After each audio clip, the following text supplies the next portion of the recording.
having these understanding, right? Having an understanding of how your body and your emotions and your needs shift have actually made a difference to me and the people around me, because uh, it's also very important that they know why there are these changes. I think the word is relief. It's a huge sense of relief for me every month, yes. And it is also very important to know that each person's body is very different. What might have worked for me might not work for anybody else.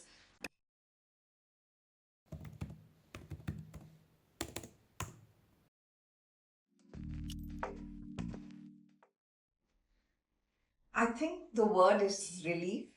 It's a huge sense of relief for me every month, yeah. I can't remember my first time, but I do remember my mom talking to me about, getting my periods and how to use a sanitary napkin, and all of the other facts around it. But what I do remember is dreading the use of the sanitary napkins. Every time I got it, I would have to, have a piece of plastic in my underwear. And that smell that it would emanate it was dreadful. Like, I would dread having to go through that experience every month or every time I got it. I've since moved to cloth napkins and it's been liberating. But my earlier experiences with periods was, not that great because of that feeling and that smell.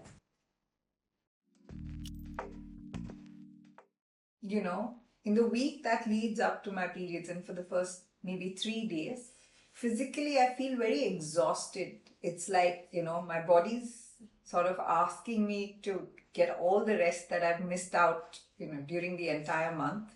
Mentally, all I want is silence. I do not want to have to think, take decisions, or have serious interactions during that, time.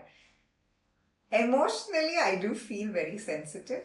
Now, this sensitivity can range from mildly spectrum to, full blown anxiety depending on the stress in the environment. Yeah. But I have learned to slow down, even though, it feels like the world around me is like constantly on the run. I have really learned to slow down and understand and be aware of these aspects.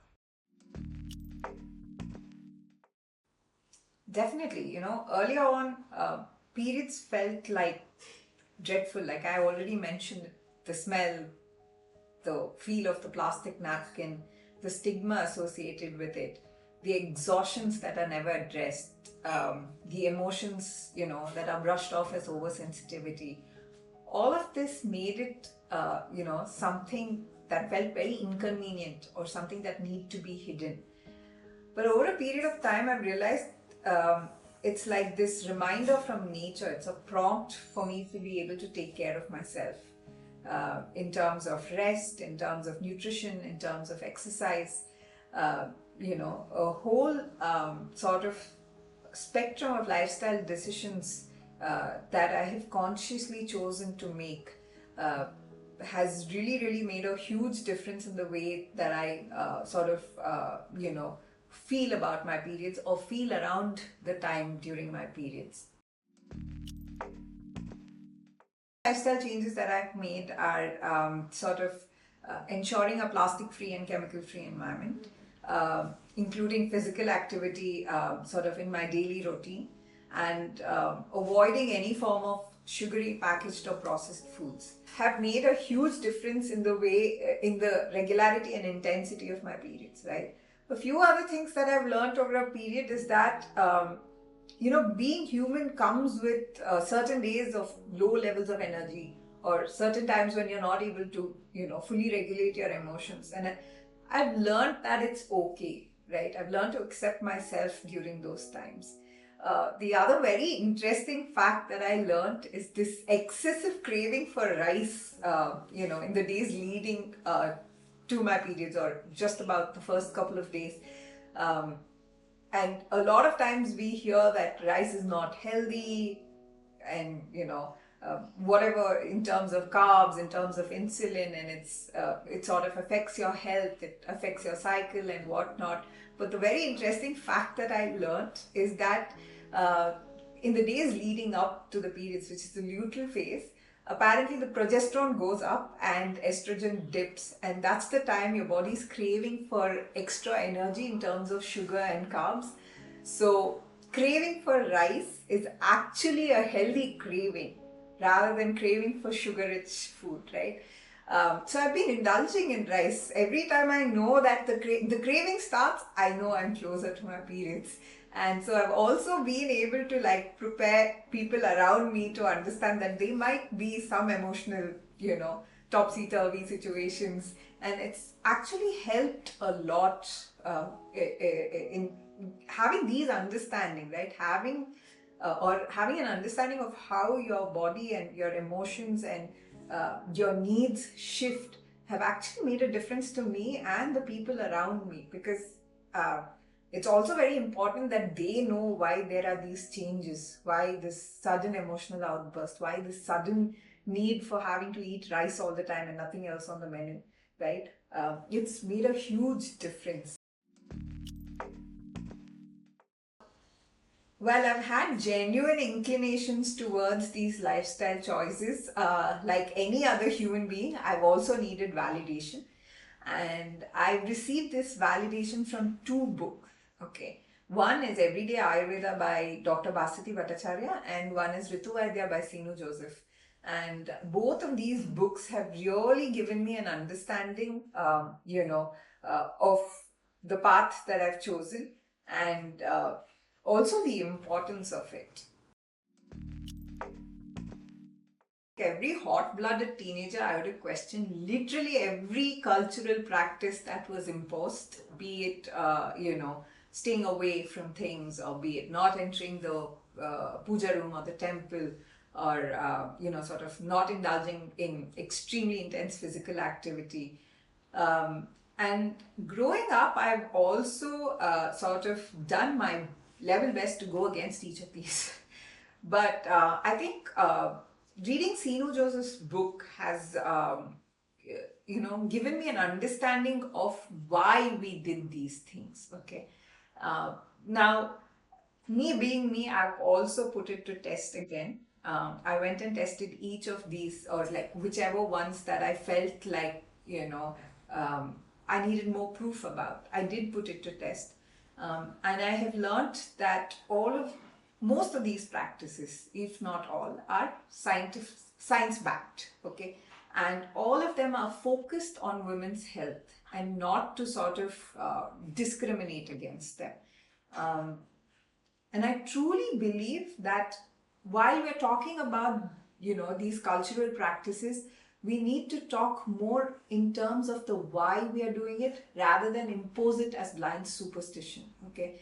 And it is also very important to know that each person's body is very different. What might have worked for me might not work for anybody else. So apart from understanding the why, it is also extremely sort of important to understand what works for that person. And that is, more trial and error than anything else. But at least understanding the why is, the first place to start with, and see what works for you and implement that. There are two incidents. The first one was, one of the first few times that I got my periods, I ran out of sanitary napkins, and my mom was traveling. So, the shop was like right next door, and I was really hesitant to get out of the house, go buy myself a pack of napkins. So I ended up waiting for my dad to come, and I said I was really hesitant. I didn't know how to say, I didn't know what to say, but then I had to say it. So I was like, I need sanitary napkins. He was like, yeah. He very casually handed me the money and said, go buy it. And then he saw me standing there hesitating, so he was like, okay, fine. And he walked out, bought me the pack of sanitary napkins. Now, that rewrote the narrative that, men normally aren't doing the runs for, things like sanitary napkins. And it also changed the narrative that whenever you're buying napkins, you've got to be very subtle and quiet, and, pack it in like newspaper or black plastic bag and bring it home. I think I'm also very glad that happened very early on in my periods journey.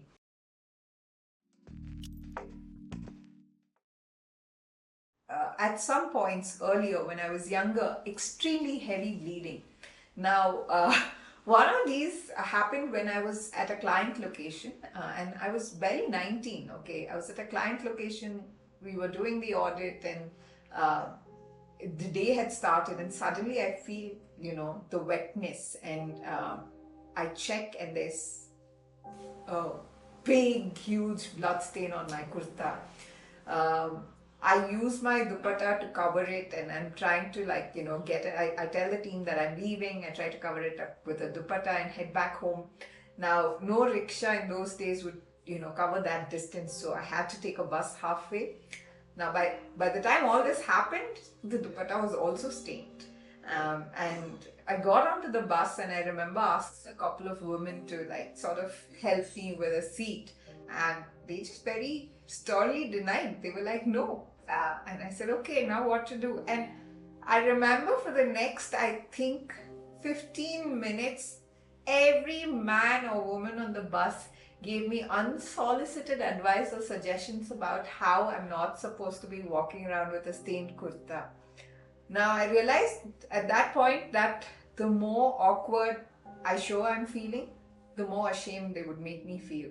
So I removed the dupatta from across my waist, put it back on my shoulder, and I stood there. And the next person that told me that, I said, I know, but there's not much I can do about it. And that was that. And after that, the sense that just saying that much, pushed people away. It felt so liberating. And from then on, period is just a casual occurrence for me. If I have it, I have it. I just say it. There's no problem. In fact, I just finished my cycle. And so it cannot be any more what do you call? I don't get the word, but that feeling that this is so appropriate that I'm talking about my periods exactly at the time that I finished a cycle. So I think these are two incidents that really changed my perspective. All of that thing about, oh no, I've got my periods and I can't talk about it, or I can't say it, or I can't ask a guy for help, or I can't go buy sanitary napkins for myself. All of that has changed. Although now there's no need to buy because I use cloth napkins, but yeah. So I think these are two incidents that really changed my perspective about periods and the narratives around it.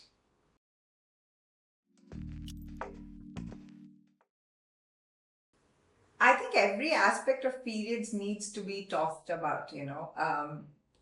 The different phases that a woman goes through, its impact on our body, mind, and emotions, the cultural practices, the stigma associated with it, the understanding of why these cultural practices existed in the first place, and what of these, we can bring back into our lives. It is also very important to talk to boys and men about period and period awareness.